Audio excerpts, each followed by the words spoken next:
know how people survive without a cup of coffee. Like, I can't be productive without having my first cup of coffee in the morning.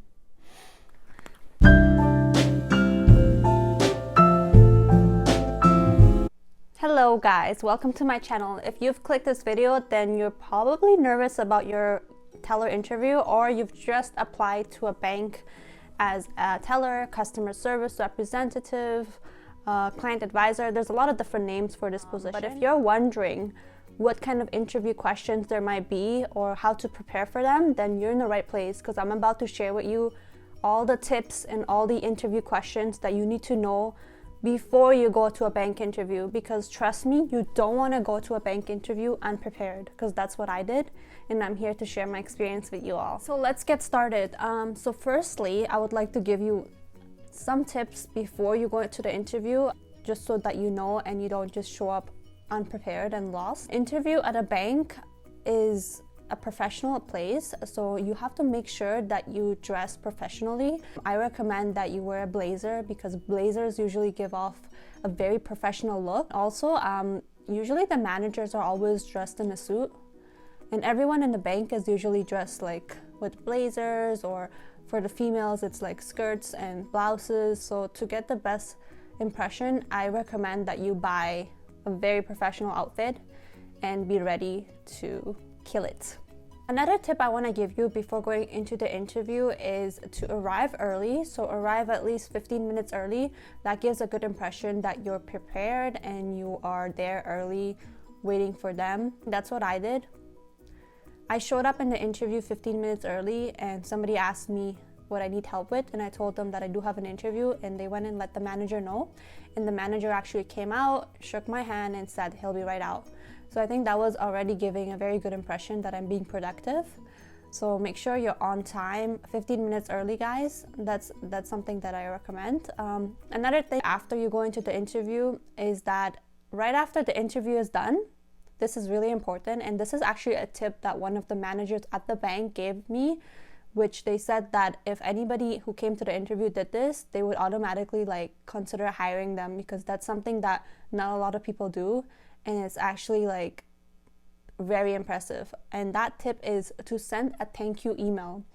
So sending a thank you email shows that you appreciate their time and that you're very serious about the job. So a simple thank you email, you can simply be like, thank you for your time, it was really nice meeting you today, I'm looking forward to hearing from you. Any simple email you send it to them is a great idea. And if you don't have their email, at the end of the interview, when they ask you to ask questions, just ask them, be like, do you have a business card I can take? But they usually give you a business card anyways, but if they don't, then you can always ask, and then you can see their email address on the business card. So without further ado, I want to discuss the interview questions so that you can be ready before you get there. Okay, so an interview at a bank is not like any other interview. Usually interviews are very generic, they ask generic questions like, tell me about your experience, tell me about yourself, those kind of questions. They don't really make the questions complicated in normal jobs such as McDonald's or anywhere else. But at a bank, they actually ask you questions that you might have not expected. So that's why I'm telling you that you have to get ready before you go to this interview.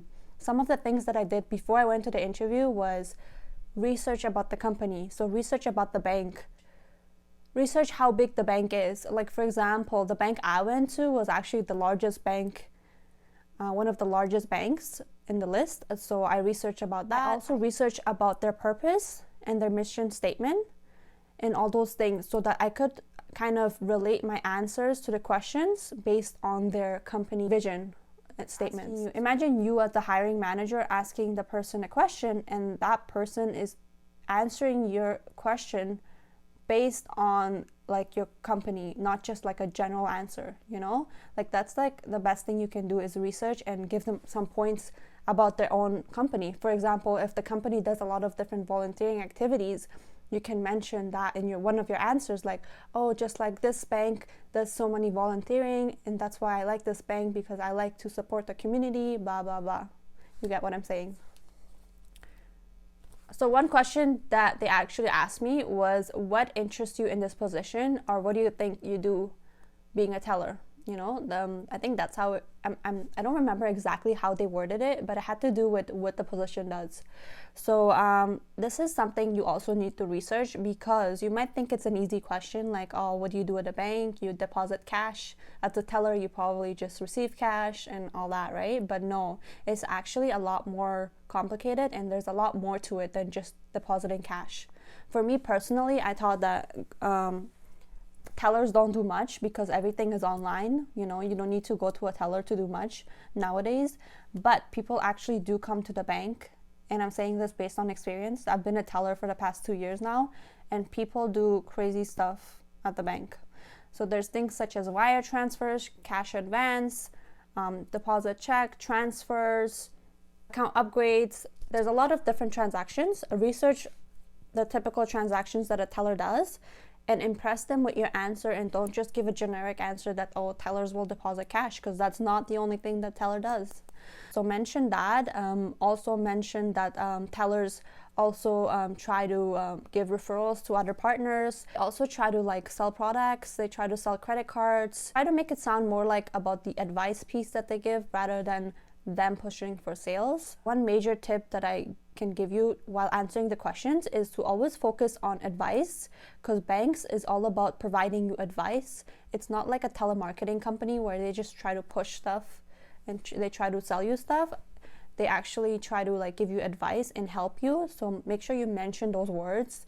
Don't make the bank sound like they're just trying to push people to buy stuff, because that's not how it is. Moving on to the second question that they asked me was, why work for us? So why work for so-and-so? So this is where your research comes in handy again. So since you did your research, you know that the company does volunteering with the community, you know that they do this and that. So mention that, say that, the reason I want to work for this company is because I know that they're the largest company in this town, and that they are known for providing advice, not just selling. And I think that's something that stands out to me. They also do volunteering activities in the community. So I said something along those lines. You can definitely do your research and answer based on the company. Question number 3 that I was asked was, this is kind of a generic one, so you should already have an idea of how to answer this question, but I'll just tell you anyways. So it was, tell me a situation where you went above and beyond to help a customer.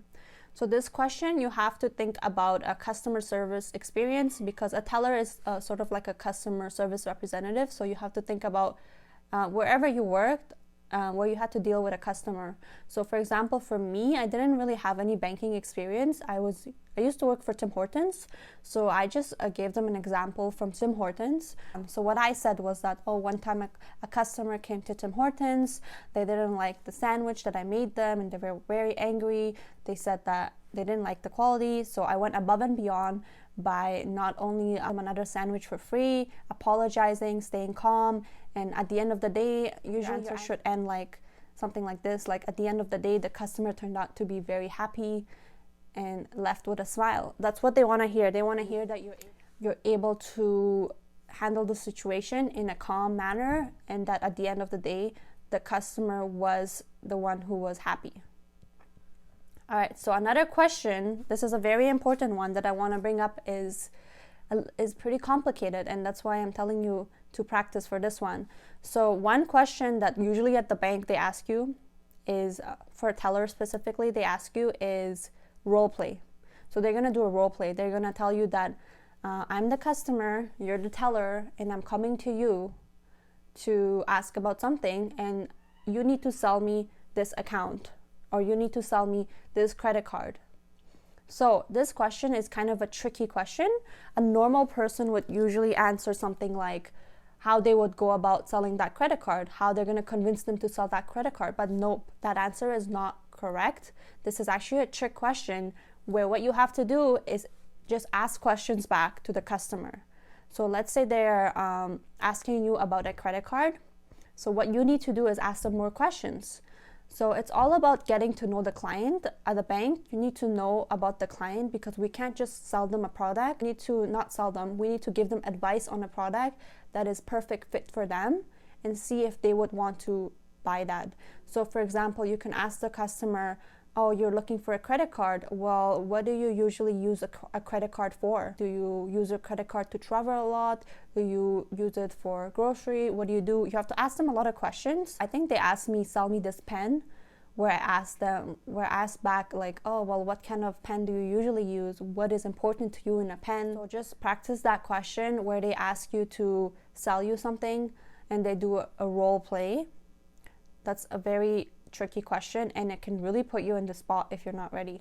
One tip I want to give you is to be confident.